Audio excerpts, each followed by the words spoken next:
Members of this prestigious body, the United States Senate, convene here in the spirit of one of the 7 Noahide Laws, which was set forth by you as an eternal universal code of ethics for all mankind.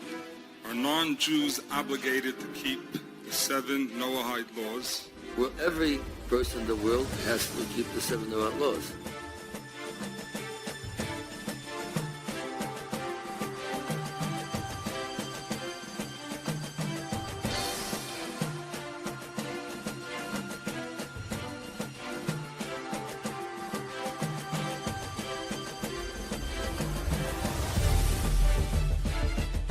The Noahide Laws are being proposed as the standard of morality worldwide, and they will be adjudicated by an empaneled Sanhedrin, a group of 70 Jewish elders who will be adjudicating the world's morality predicated upon the Talmud, the traditions of men as constructed by post-Messianic rabbinical literature. There's a very interesting term that is used, and the term is Mishnah. And what you see in the Talmud is, the Talmud is comprised really of 3 things. You have the Gemara, the Mishnah, and the Torah, or the Tanakh. And what you see with the Mishnah is the Mishnah means the duplicate. It's a double. It's an additional set of laws. And there is this big discussion in the Talmud, and in my opinion, it's an erroneous discussion. But they want to talk about the oral law and about how the oral law was always with them, and about how the oral law supersedes, in many cases, the written Torah, and it is then codified as the written oral law. I mean, that should tell you something. It's codified as the written oral law known as the Mishnah, the duplicate. And a lot of this hinges around the idea that there was an oral law given when the judges were appointed under Exodus 18. Moshe's father-in-law said, you can't handle this yourself. You need to appoint, leaders of thousands, leaders of 50s, leaders of 10, to make these adjudications. Now, we have a court system like that in the United States, frankly, and where we have this, this rising rank of appellate courts that hear fewer and fewer cases. And these courts do consider all these things, and then they would set down their decisions, and those decisions would initially, supposedly, they were given orally, and then eventually they would become written decisions. What we have seen, though, however, in the practice of Talmudism, is that we don't have the decisions of those priests or those Levites or those fathers of the tribes that were sitting there in over the houses of Yasharon making decisions. Instead, we get replacement theology with a group of rabbis who were sitting around from the 1st century forward, commenting on the Torah or the Tanakh, and those opinions and later opinions, rabbis from the 4th and the 7th and even the 14th century, are then, their comments are now considered oral law. They didn't exist at the time that Exodus 18 was written. They didn't even exist, most of them, until after the Mashiach had been crucified. And then these opinions would reflect their rejection of the deity of the Messiah. And this became the Mishnah. Now, arguably, there was a Mishnah in place before the Messiah in the Yerushalmi Talmud. But that Mishnah is scant in its content compared to the Babylonian Talmud, which is vast and controlling. And in many respects, it's very similar to the writings you see in Islam with the Sunnah and the Hadith and and of course, the Quran. They're very similar in content, very similar in idea, and they're very similar in terms of the scope of their control. In the Quran, it's very express. God has no son. It says repeatedly over and over again, although he did have 3 daughters at one point. But even that was denied later on. But God has no son is the repetitive adage of the Quran. But it is also the repetitive adage of the Talmud. It's the repetitive adage of the Talmud as well. And so we see over and over again this idea that there is no son, there is no son, there is no son. And this is why it's quite easy for Islam and Judaism to blend one together. I mean, the two of them lived well together in Spain under the Moors for centuries, 7 centuries roughly. They lived well together, adhering to the same doctrine, God has no son. And so this Mishnah, this duplicate law, if you will, has been constructed. It's a construction of men, the traditions of men, Mashiach talks about it. You nullify the Torah with the traditions of men. And this is what has been going on for a long time. This is what is present in the Talmudic writings. Well, some of that includes these Noahide laws. Now, these Noahide laws are, and you're going to see here, they are a pure invention of the rabbis in the Talmud. Okay? They contradict Scripture, they contradict the Ten Commandments, and they openly contradict what is the true source of what should be spoken about here. And they're done so in order to create worldwide control. That's something for all of us to consider. It's a very dangerous world.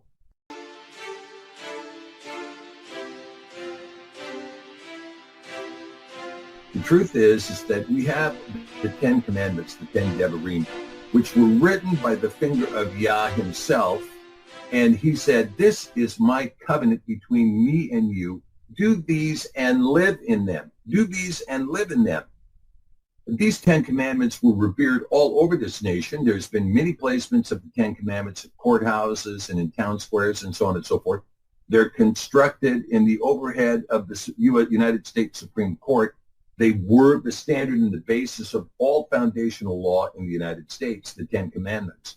And now we're told to replace those with 7 commandments, handcrafted by the rabbis, not written by the finger of Yah, in replacement, to take the place of the true covenant that was given to us. Now we're going to get this fake covenant, and this fake covenant is designed, intentionally designed, to create a control mechanism for the Sanhedrin to create 2 classes of people, Jews who will have the Torah and dogs who will have the Noahide laws. And that's exactly how they think about it. It's not just Gentiles, it's Noahide. By the way, you have to remember that under the rabbinical teaching, there are 72 nations, 72 races of people, if you will, which are the direct descendants of Noah and his 3 sons. And if you go and you look, you can count up those generations and see that there are 72 patriarchs, if you will, that have created the 72 nationalities. Now, all of that, of course, is inherently racist. That's inherently racist. We're going to look at people on the basis of their race. This is why Israel is known worldwide as the most racist place in the world. It's the most racist place in the world. And there are many Jews in Israel who will tell you that to your face, that it's the most racist place in the world. I mean, look, if you go to Israel, you will discover that the Ashkenazi will not allow their children to go to the same school as the Sephardi Jews. They won't allow them to be in the same school. When it came time to do testing of vaccines, they kidnapped Sephardim children and subjected them to experiments. And we haven't gotten to the Palestinians yet and how they're treated, whether or not you're Christian or Jew or Muslim. But there is radical racist discrimination, and they recently passed a law that celebrated this racism as the front and center, foremost centerpiece of all Jewish law.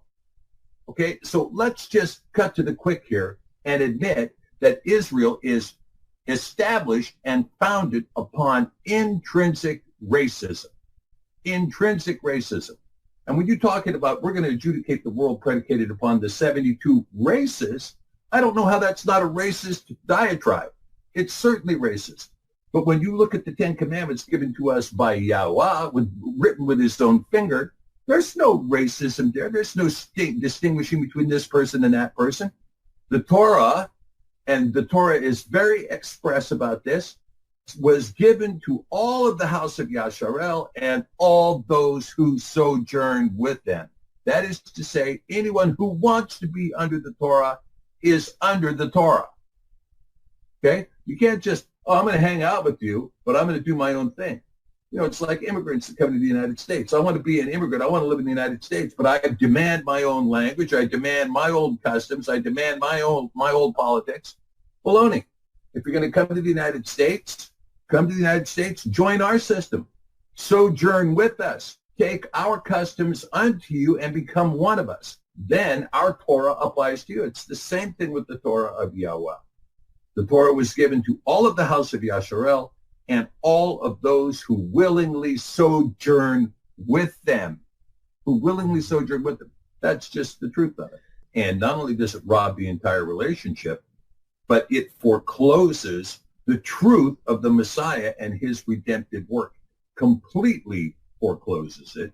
And anyone who says, "Oh, I'm Noahide," okay, you might as well confess to being subhuman and a dog, because that is the conception of those who gave us the Noahide laws. That's what they truly think. These are completely fake. They're totally phony. They don't exist. They were made up, and they have been shoved on the world as a replacement for the Ten Commandments. They're disgusting, in my opinion. They should be rebuked, denounced, and they have no part whatsoever of the American social order. None. They should be absolutely cast aside in this country.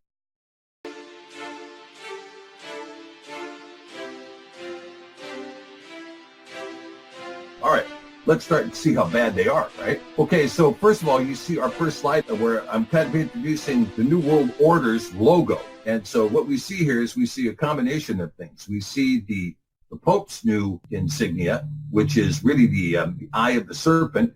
And here we have the eye of the serpent, which is a cross in the circle of the sickle moon of Islam, right? Now, it's very interesting that this sickle moon the opening is at the top of the sickle moon, right? The opening is at the top of the sickle moon. That represents a cup, if you will, like a cup full of wine. With it being tipped up like that, because in Islam it's usually to the side. But here we see this sickle moon being tipped up, and then we see the crucifix being inserted into this cup of wine. That has something to do with what's called the Great Rite, which was a quasi-sexual ritual between the fertility goddess and the sun god. And that's basically what's being proclaimed here too, is the idea of Nimrod or Mithras being represented by the cross, and Islam representing Ishtar or Isis or Al-Utsa or whatever name you want to use for her.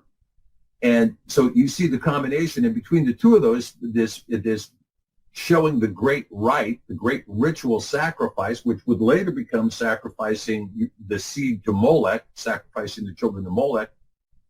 But in here we see this idea of the cross being penetrating this sickle moon. Now, like the dagger being thrust into the cup of wine, which the ceremonial great rite was. Now, also when you look at this cross that the Pope has given us, you see that it's curved. And so it signifies, if you will, this roundness of the eye. It signifies a sphere. Why does it do that? Because orbis unum religio, one world religion.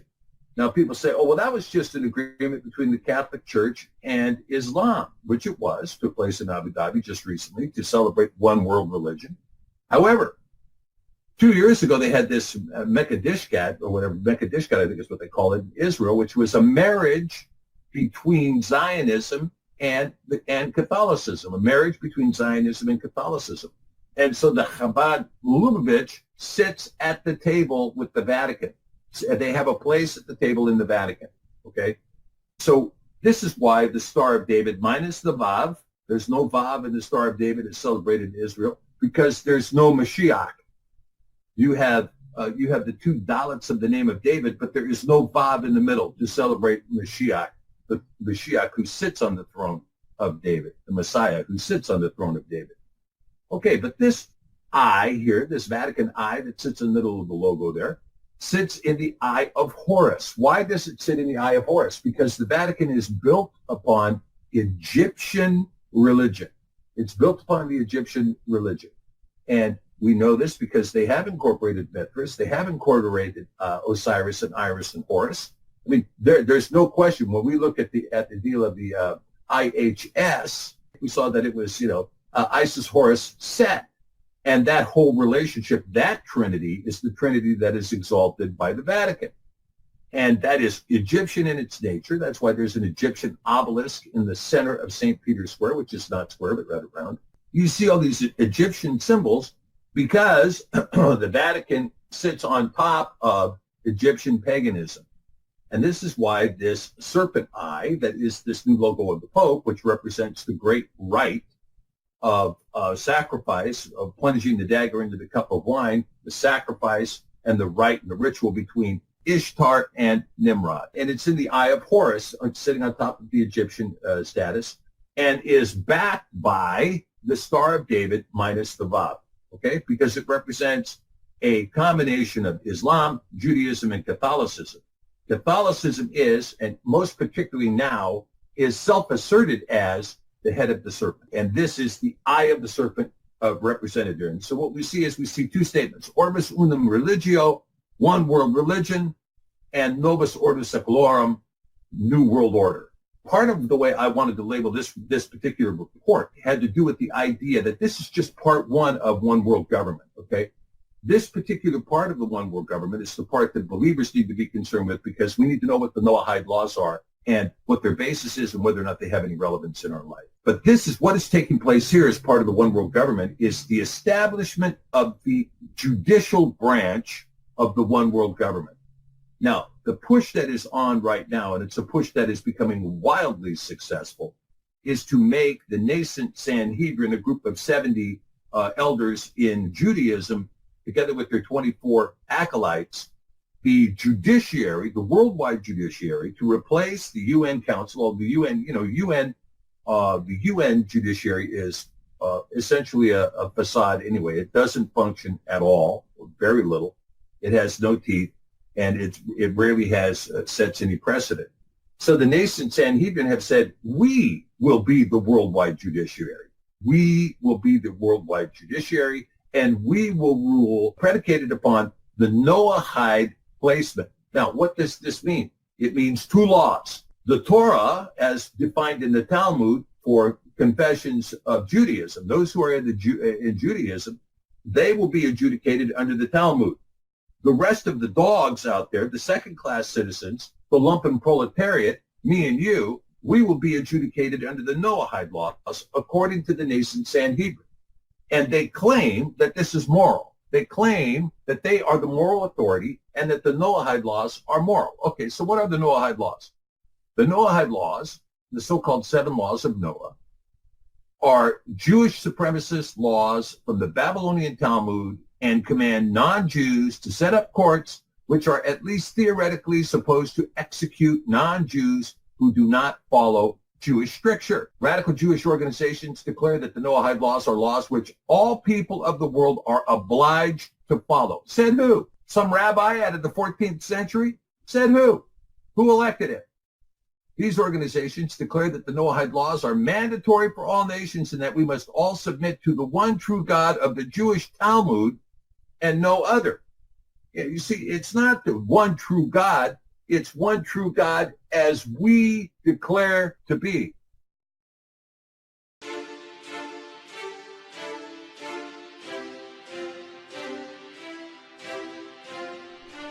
Public Law 102-14 of the 102nd United States Congress, first session. I'm going to read all of this law so that everybody knows what's going on here. Whereas Congress recognizes the historical tradition of ethical values and principles which are the basis of civilized society and upon which our great nation was founded.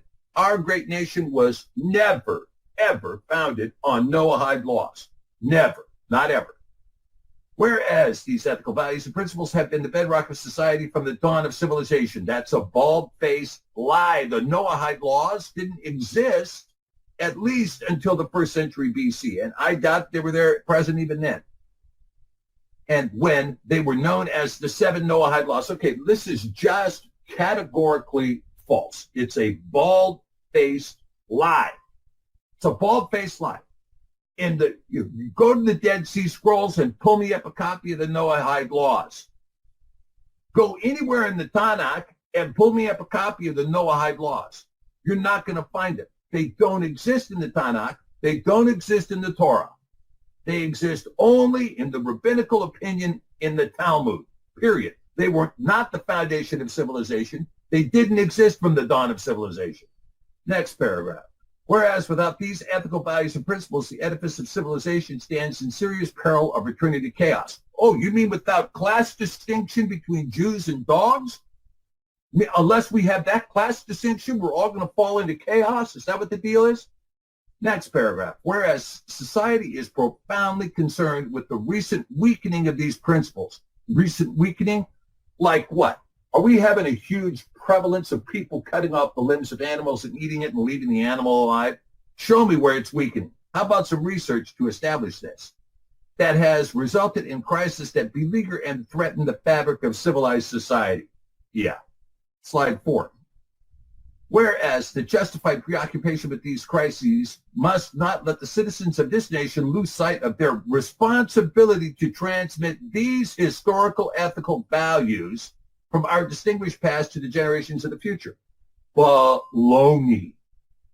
They were never in the past of the United States. The United States was built primarily on the 1560 Geneva Bible, which, guess what, has no copy of Noahide Laws anywhere in it.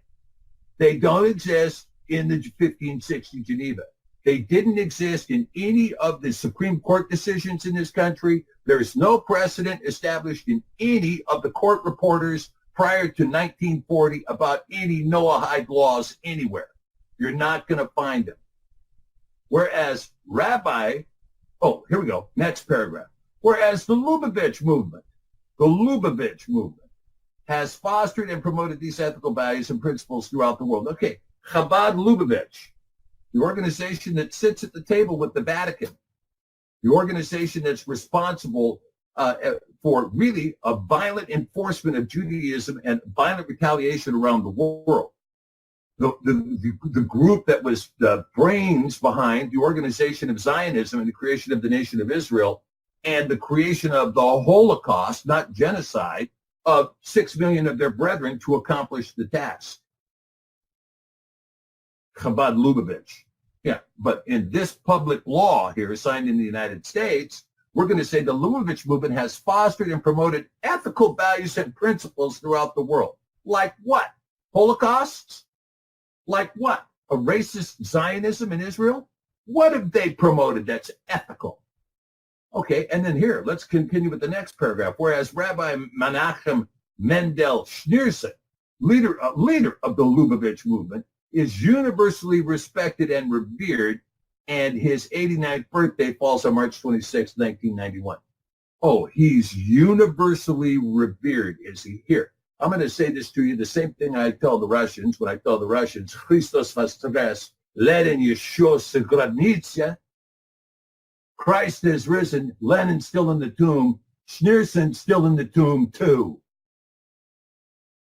Whereas in tribute to this great scriptural leader, okay, we're going to see what kind of scriptural leader Rabbi Schneerson is. Okay? His picture is all over Israel today, celebrating the innate and intrinsic racism of the Noahide protocol.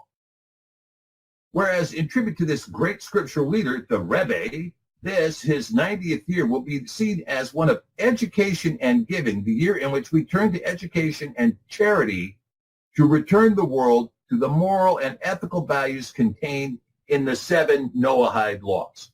We're going to return the world to a two-class system of Jews getting one set of laws and non-Jews getting another. Whereas this will be reflected in an international scroll of honor signed by the President of the United States and other heads of states. Now, therefore, be it resolved by the Senate and the House of Representatives of the United States of America in Congress assembled, that March 26, 1991, the start of the 90th year of Rabbi Menachem Schneerson, leader of the worldwide Lubavitch movement, is designated as Education Day USA. The president is required to issue a proclamation calling upon the people of the United States to observe such day with appropriate ceremonies and activities. Approved March 20th, 1991, signed by George Bush, President of the United States of America. That's H.W. Bush. Okay, public law here in the United States exalting Rabbi Schneerson and Chabad Lubavitch as part of our Education Day. Well, since we're closing in on March 26th, let's have a little education as to exactly what Schneerson is proposing for us. Okay. Well, what about the United Nations? Did they weigh in on this? Take a look at slide 6. On June 10th, 2013, the United Nations diplomats from several different nations, including Egypt and Israel, attended the One People, One World, right? Orbis Unum, One World, Novus Ordo Seclorum, New World Order conference, which was hosted by the Institute of Noahide Code. A summary of the conference was uploaded as a PDF to the United Nations website. According to this UN summary of the conference, the attending delegates signed a Declaration of the 7 Laws of Noah, which emphasized the importance of the 7 Noahide laws in maintaining peace, justice, and harmony among peoples and nations. The conference organizer, Rabbi Cohen, emphasized the need for monotheism. What does monotheism mean? That means that we need to get rid of those infidels that claim that there is a son of Ben Elohim. Those people need to go because there only needs to be monotheism, right? We want to have monotheism in order to unite the world under the one true God. That is, the one true God as we see the one true God, and reiterated the Noahide law prohibitions against idolatry, blasphemy, and forbidden sexual relations. Now, what we're going to talk about here when we get into the Talmud is the sexual relations that aren't forbidden, okay? The UN document states the Noahide laws are laws which all peoples of the world are obligated to follow, except when you talk about Noahide protocols. Those Noahide protocols do not apply to Jews.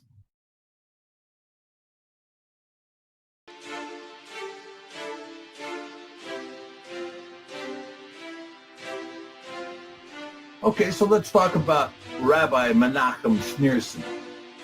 Okay, slide 7. Rabbi Menachem Schneerson was a leading figure of the Noahide law movement and head of the Chabad Lubavitch. Schneerson made statements about non-Jews, such as claiming that non-Jewish souls come from a satanic spheres, while only Jewish souls are holy.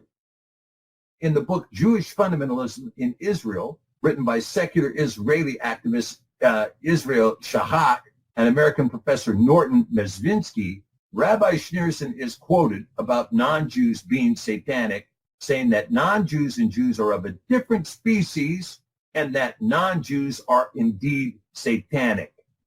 According to the rabbi's hate-filled logic, a non-Jew's life is in vain and purposeless beyond his or her service to Jews. I don't believe that most Jews, and when I say most Jews, I'm talking about 95, 96, maybe 97% of Jews believe this garbage. I don't believe they do. I think most Jews want to live their life in peace, and they want to live their life in accordance with the way they understand life to be. You know, if it's some of the traditions and the tenets that you see in Fiddler on the Roof, or you see other positions that are common among people who live lives in modern Judaism.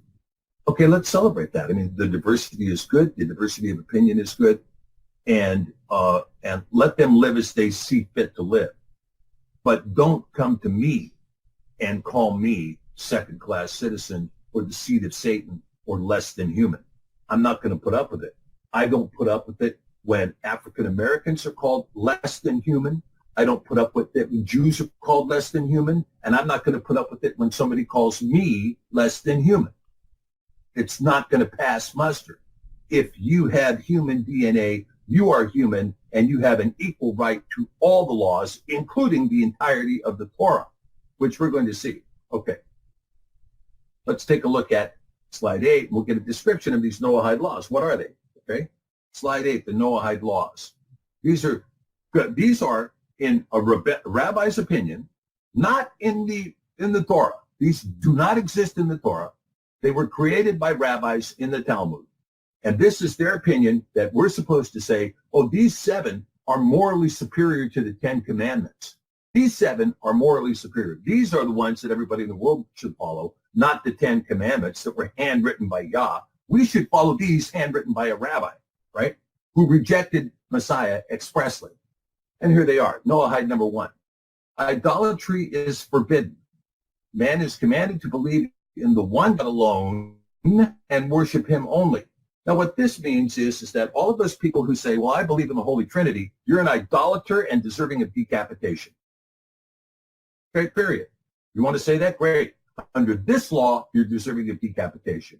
Yeah, and anybody who says that there is a son of Yah, and I'm one of those, who believes in the Ben Adam and the Ben Elohim, Yahushua HaMashiach, that is idolatry under the Noahide laws. In other words, the very first law is anybody who professes a faith in the Messiah needs to be decapitated. That's Noahide number one. That's moral. That's moral. You tell me, where does it say in the Gospels that people who don't accept Mashiach should be decapitated? Does it say that? Does it say it anywhere? No. Instead, it says, love your neighbor as yourself, even the ones that you were told you weren't supposed to have anything to do with. Remember the Samaritan who saved the guy? And what does Mashiach say? Who is your neighbor? Who is your neighbor? Very important stuff. So here we have the Gospels telling you to love Yah with all your heart, soul, and mind, and to love your neighbor as yourself. And then we get this moral premise from the Noahide protocol people saying, oh no, behead all the Christians. Premise number one. Premise number two, incestuous and adulterous relations are forbidden. Okay, we're going to see how that plays out under the Talmud. Okay, remember, the Talmud is the doctrine that they're going to be using to enforce laws in respect to Jews. These laws are going to be used for non-Jews, or the seed of Satan, as Rabbi Schneerson would refer to us. Okay, Noahide 3, murder is forbidden. Oh, no duh. In fact, if you go back to the Torah, it says, thou shalt not kill. And you need to read that. And so, okay, great. We steal from the Ten Commandments. We keep that one. Murder is forbidden. Why? Because otherwise everything is relative and people might kill us. Yeah, right. The life of a human being is formed in God's image is sacred. Let's see if they actually believe that when we get into this, okay? We'll find out they don't. Okay. Noahide 4, cursing the name of God is forbidden. Okay. Besides honoring and respecting God, we learn from this precept that our speech must be sanctified. Okay, our speech must be sanctified. Okay, let's talk about this. G-D became the name of God when? And by what authority do you refer to Yah using that term? Show it to me. Show me in the Tanakh where it says, oh, by the way, when you get to reading this word Yod-He, Vav-He, always use some fake name. I double dog dare you to show me where that appears anywhere in Scripture. It doesn't appear anywhere in the Tanakh. Nowhere. In fact, Deuteronomy 32:1, Moshe says, I will publish the name, and he did. David says, I will declare the name to the assembly in Psalm 22, verse 22.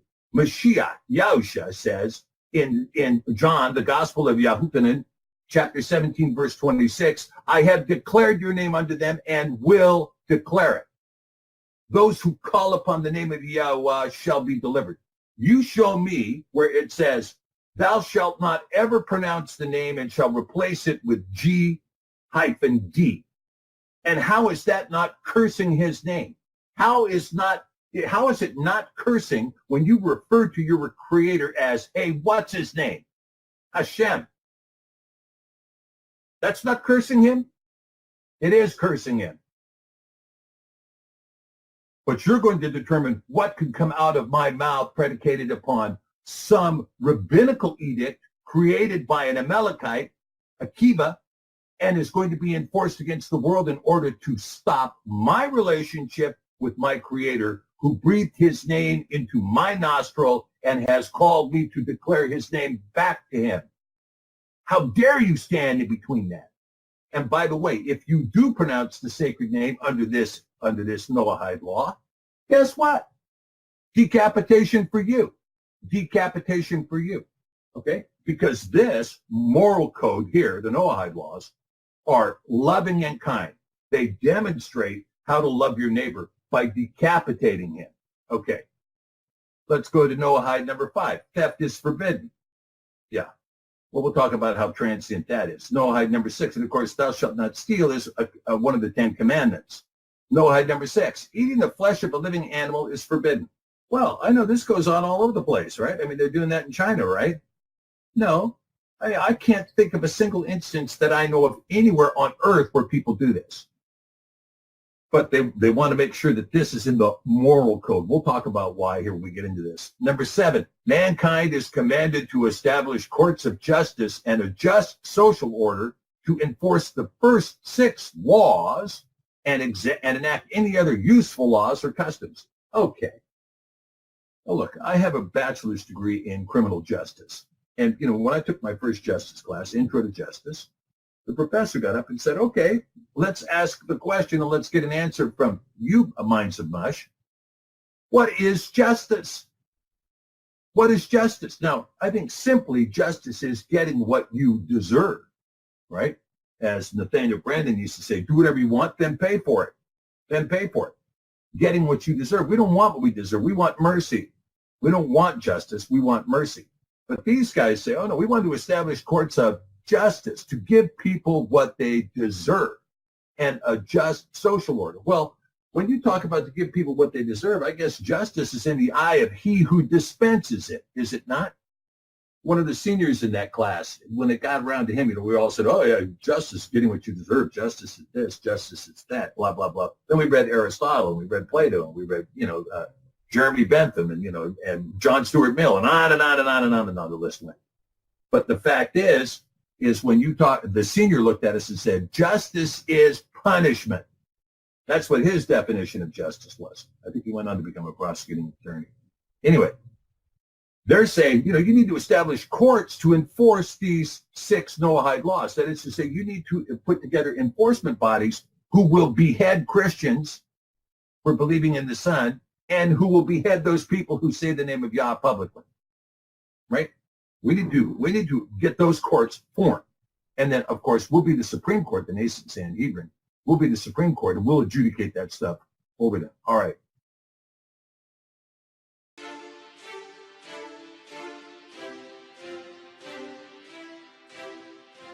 All right, let's go one-on-one, and let's see what they're talking about.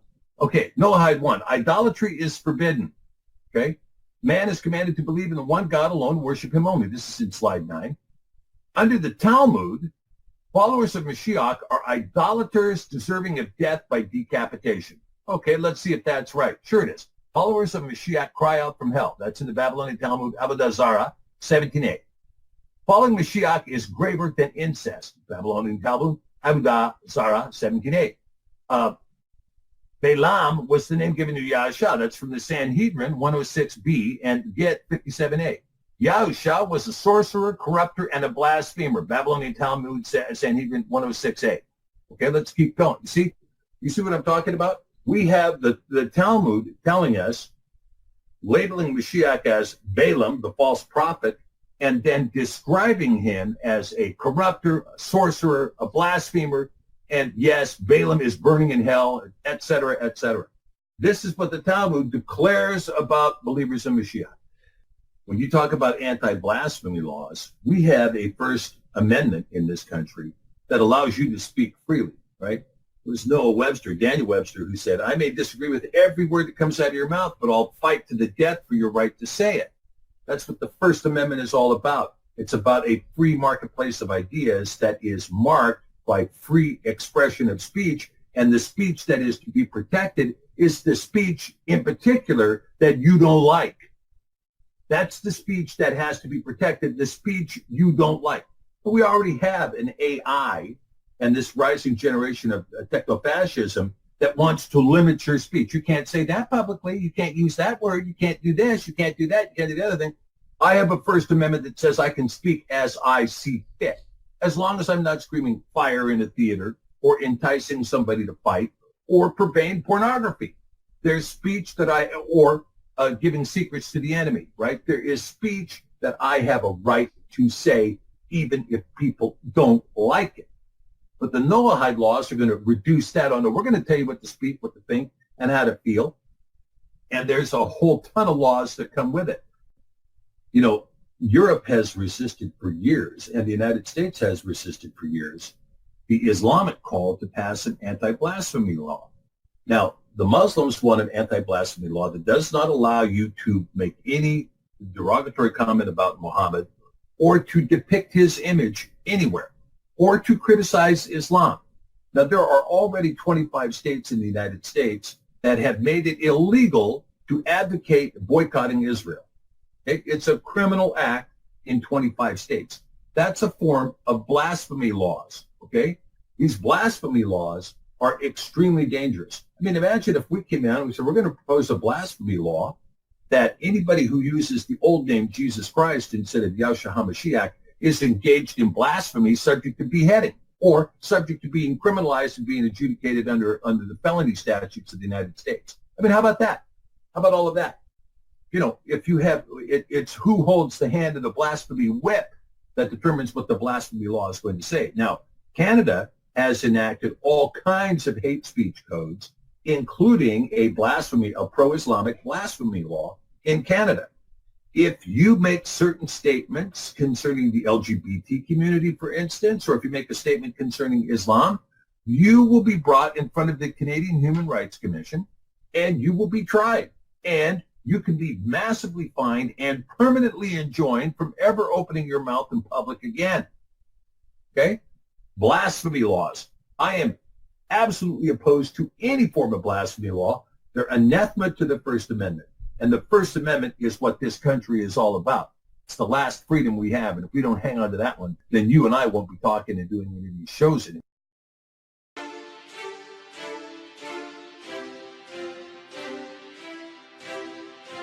All right, let's take a look. Let's get on to Noahide number 2. Incestuous and adulterous relations are forbidden under the Noahide laws. Okay, however, this is the Babylonian Talmud that created these Noahide laws, and let's see what they allow, okay? They have no problem under the Babylonian Talmud allowing sexual intercourse between children and adults. Now, I quote some of this stuff, but I left most of it out. Because if you knew the amount of sexual iniquity that is allowed in the Talmud, it would make you ill, okay? So we're just going to talk about just a couple of items. Okay, so this is from the Babylonian Talmud, the Tractate Ketubah 11b. This is from the Sonsino 1961 editions, pages 57 and 58, those people who don't think I cite to the record. When a grown-up man has intercourse with a little girl, it's nothing. But when the girl is less than this, it is if one puts the finger in the eye. But when a small boy has intercourse with a grown-up woman, he makes her as a girl who's been injured by a piece of wood. And with regard to the case of a girl injured by a piece of wood itself, there is a difference of opinion between Rabbi Meyer and the sages. Oh, great. The Talmud text is clear. No guilt is incurred with a boy child younger than 9, even if it's incest. Okay? And if you go and you read those laws, I have a blog up on this on the Sefer Space that has a lot more comments out of this particular section of the Talmud, talking about what's allowed and what isn't allowed, and about how there's no problem having sex with a child under the age of 9 and over the age of 3 because they're not going to remember it anyway. And, you know, look, most Jews who follow the Talmud rebuke this passage, okay? Most of them do. But nonetheless, it is from this document, the Talmud, that these Noahide laws were created, and they take this document and they say this is the moral center and the foundational ethical principles of the whole world. No, it isn't. Not a chance. No way. Okay, Noahide number 3. This is slide 11. Murder is forbidden. The life of a human being formed in God's image is sacred. Okay, well, who can disagree with this? The answer is those practicing Talmudic Judaism in accord with what it's written, especially when it comes to killing an infant in the satanic rite of abortion. Talmudic scholars maintain that the prohibition on harm to a person only refers to the pregnant woman and not to the fetus, since the scripture, and hence the scriptural injunction.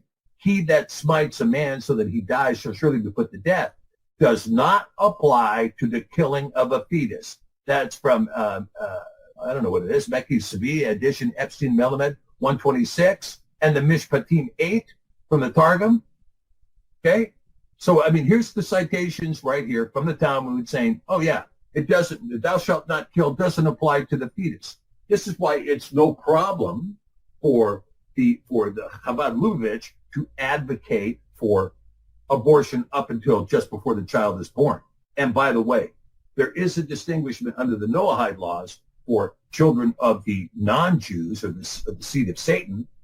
Their children, they can be aborted, no problem, doesn't cause any harm to anybody, ever, not under any circumstance. Here, we're just talking about Jewish children who the statute, thou shalt not kill, doesn't apply to the baby. Until the baby takes its first breath, thou shalt not kill does not apply to the baby under the Talmud. Okay, Noahide number 4. Cursing the name of God is forbidden besides honoring and respecting God. Okay. Speaking the name of Yahweh is forbidden under the Talmud. This is in Noahide number 4. The Mishnah in Sanhedrin 10 lists those who have no share in the world to come, including in these, according to Abba Shaul, is someone who utters the divine name as it is spelled. No part in the world to come. Okay? No resurrection for you.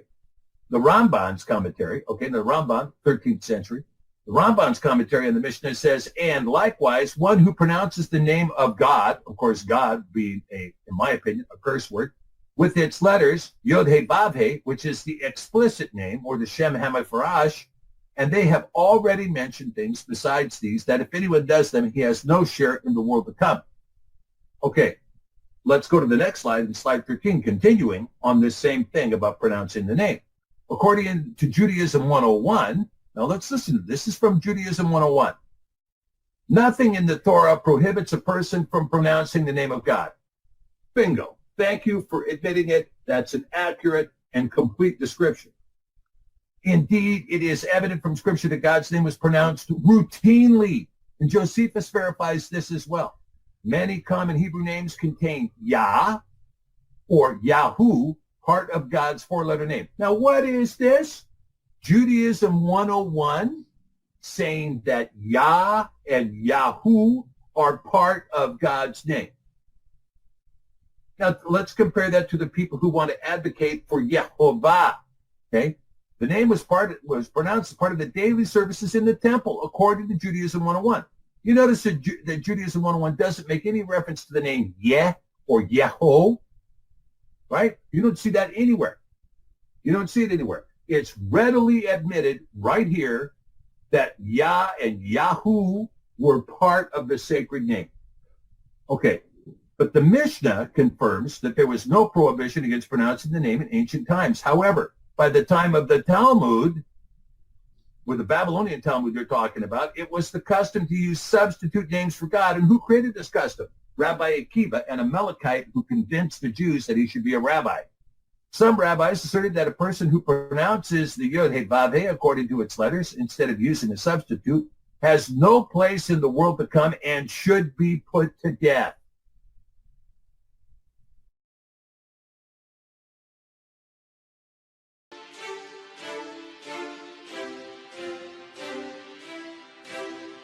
Now, who are these people who are creating these laws that have the death penalty here, the death penalty here, the death penalty here, and the death penalty here? They are the same people who insisted on the blood sacrifices, although Jeremiah 7:21 says, burnt offerings and sacrifices I did not command you when I brought you out of the land of Mitzrayim. But they insisted on setting up a temple and sacrificing and sacrificing and sacrificing. Isaiah said, I've had it with your new moons and Sabbaths. Your hands are full of blood. Stop the sacrifice. Mashiach died on the cross and said it is finished. Now, these same people who want to propose these Noahide laws with its decapitation for anybody they don't like are the ones who are sacrificing animals again in Jerusalem, in the high place. Okay, slide 14. Theft is forbidden. The command is consistent with the 10 Devarim, actually given to us in writing in both Shemot 20 and Devarim 5, but why are others cut out? Under the Noahide laws, Gentiles don't have to honor their father and their mother, even though that law was actually given to Noah. They can obviously bear false witness, and covetousness is obviously permitted. You know, you have fraud by omission, right? You have fraud by omission. Oh, we left that out. And believe me, in the rabbinical world, when you leave something out as a prohibition, that means you can do it.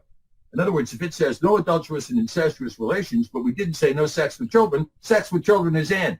Okay, Noahide number 6. Eating the flesh of a living animal is forbidden. All right, okay. I guess somebody did this back in the old days. Hey, we need a leg of lamb. Go cut off the lamb's leg and then let them go around with 3 legs for a while. I mean, nobody does that now in the modern world, but I guess they did in the old world. It's interesting, and given that the teaching of the apostles is to avoid meat sacrificed to idols. You see, when you talk about what's in the book of Acts, here James is telling them, look, tell them not to eat meat sacrificed to idols, not this business of cut off a limb and let it live, right? To somehow pull out this obscure law somehow means by omission that eating blood or unclean food is expressly allowed for the Gentiles, right? And you see, it's not what they said, it's what they didn't say. Okay, the only food law that's going to apply to you guys is don't cut off an animal's limb and eat it and leave the animal living. That's the only food law. The other food laws about not eating pork and shellfish and all that only belongs to us, not you. That's ours, not yours. That's just ours, not yours. You guys can eat whatever you want. Just don't cut off one limb, right? That's the implication from that. Okay, Noahide number 7. Mankind is commanded to establish courts of justice and a just social order to enforce the first 6 laws and enact any other useful laws or customs. And who wants to be the worldwide Supreme Court? Well, none other than the nation Sanhedrin, who now meet in their new synagogue under the Temple Mount. Now, this is a picture of this synagogue that's been created underneath the Temple Mount that seats the 70 who sit around some giant pomegranate. Now, I don't know what the deal is with the giant pomegranate. I guess because the pomegranate is full of seed, they eat the fruit full of seed. Therefore, it's somehow fruitful or harvestful or something. I don't know. But anyway, they have the giant pomegranate, and the 70 sit around it under the Temple Mount. This is the proposed World Supreme Court, the nation Sanhedrin, who will be adjudicating our guilt or innocence under these trumped-up, phony, fakey, rabbinically created Noahide laws. The Noahide laws have no place in the United States and should be foreclosed by international law to be inapplicable in all nations with the possible exception of Israel. In addition to being an open contradiction to the Torah, anathema to the teaching of the Mashiach, and fraudulent in their creation, they also violate the First Amendment to the United States Constitution. End of argument. Now, let's talk about the claims of the Noahide laws, right? And we're going to go into these a little bit, and we're going to see why these Noahide laws are just absolutely full of beans, okay? Here's the claim. To the Jewish people, God gave the entire Torah teaching as their law. They therefore have a special responsibility with special commandments to be the priesthood of the world and a light unto the nations. Okay, this is from the Jews and Hasidic Gentiles united to save America, okay, or JHAG USA. Now, here's the scripture that says, you're dead wrong, you're completely wrong. And Moshe went up into Elohim, and Yahweh called unto him out of the mountain, saying, thus shall you say to the house of Yaakov and tell the children of Yasharel. Does it say to the house of Judah only? No, it says to tell the children of Yasharel, all of the tribes. Ye have seen what I did to the Mitzrayim, and how I bore you out on eagle's wings and brought you into myself. Now, therefore, if ye will obey my voice indeed and guard at my covenant, then ye shall be a peculiar treasure unto me above all people, for all the earth is mine, and ye shall be unto me a kingdom of priests and a holy nation.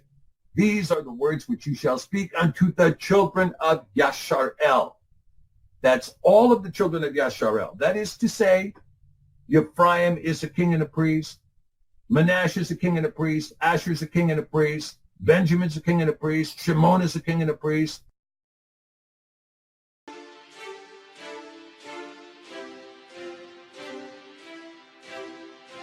Here, again, we have the same claim at the top. But here I'm going to say below it that the Torah was never given exclusively to the tribe of Yehudah. The Torah was not given to the practitioners of the Talmud in the religion called Judaism.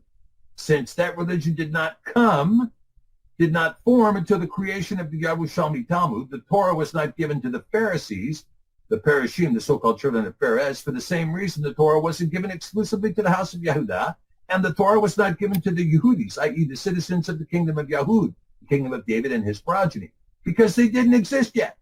They wouldn't exist for generations when the Torah was given. It wasn't given to any of those groups. It was, okay, next slide. Here's the quote from Leviticus, Vayikra 19, verse 33-34. And if a stranger sojourn with you in your land, ye shall not vex him. But the stranger that dwells with you shall be unto you as one born among you. And you shall love him as yourself, for you were strangers in the land of Mitzrayim. I am Yahweh Elohechem. And in Bamidbar, or Numbers 9:14, where the Torah specifically provides, and if a stranger shall sojourn among you and will keep the Pesach unto Yahweh, according to the ordinance of the Pesach and according to the manner thereof, so shall he do. Ye shall have one ordinance, both for the stranger and for him that was born in the land. One ordinance, one law. Let's go here to slide 23. The claim is that God gave Noah and all his descendants, B'nai Noach, or children of Noah, 7 commandments to obey. Okay? Again, this is from the Jews and Hasidic Gentiles United to Save America. The Noahide Laws are not found in the Torah. Period. The Noahide Laws were not given by God, but by the rabbis, not God, claiming a tradition found in the oral law, which is code for whatever it is they want to make up. The Noahide Laws were created by a corrupted, pharisaical priesthood which existed in the 3rd century and which was made up exclusively of those who had already considered and denied the deity of Mashiach. Okay, slide 24. There are actually Noahide laws. Okay, the laws which were actually given to Noah come from the book of Yovelim. Now, the book of Yovelim is categorically 100% completely rejected in Judaism. Okay? Completely rejected in Judaism. 6 copies were found in the Dead Sea Scrolls because they weren't rejected by the Essenes, who, as you know, were the true Levitical priesthood at the time of the collapse of the Second Temple in 70 AD. And what are these laws? Well, here it is in Yovelim, the book of Jubilees, chapter 7, verse 20. And in the 28th Jubilee, Noah began to enjoin upon his sons, the ordinances and the commandments and all the judgments that he knew, and he exhorted his sons to observe righteousness and to cover the shame of their flesh and to bless their Creator and to honor their father and mother and to love their neighbor and to guard their souls from fornication and uncleanness and all iniquity. You see anything about blasphemy in there? Yeah, neither do I. You see anything about decapitation? I don't see that either. So the 7 laws are observed righteousness. What is righteousness? What is it? It's following the correct path. Cover the shame of your flesh. Stop running around naked. Bless your Creator. Yeah, how to show. Bless your Creator. Give praise. Yada Yahweh Sebaot. Honor your father and your mother. Imagine that. Honor your father and your mother. Love your neighbor. Didn't Mashiach give us this? Love your neighbor. Guard your souls from fornication and uncleanness. And finally, guard your souls from all iniquity. Okay? All right. Those are the Noahide laws.